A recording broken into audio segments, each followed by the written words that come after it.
Hi everybody, I'm Daniel Ben-Horin. I'm one of 3 co-CEOs of TechSoup Global.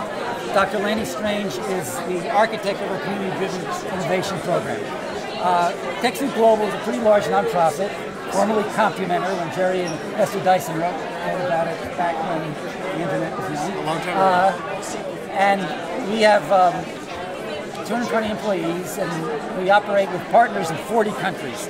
So although we're not fully global, we're getting there. Our prime competency is administering product donations for most of the big technology companies, Microsoft, Symantec, Adobe, Cisco, and so forth. A lot of URLs here if you want to know more, but I want to tell you a story in this format. The story is called Restart Romania.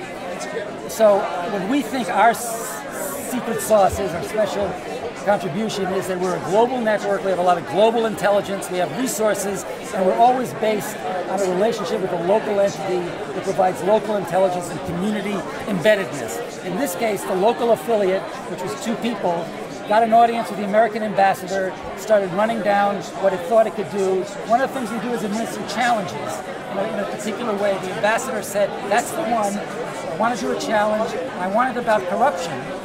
And it has to be about corruption because my job is to make this place workable for business, and corruption really is sand in that machine.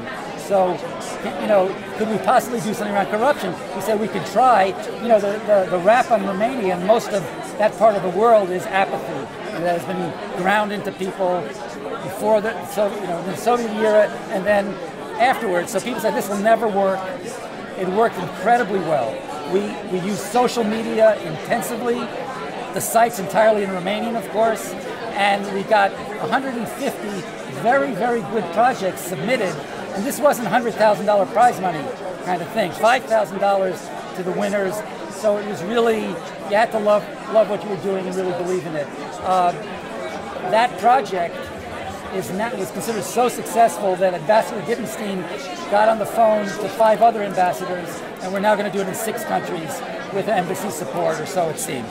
So this guy, Kodrur Vabe, was one of the finalists. His project is called Bribe Market.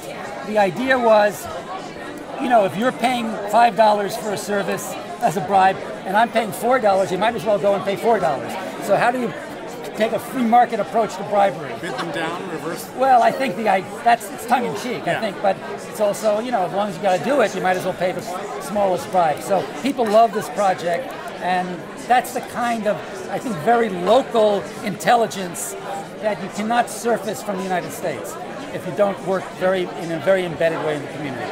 So, given the time frame, it's your turn. Questions? Comments?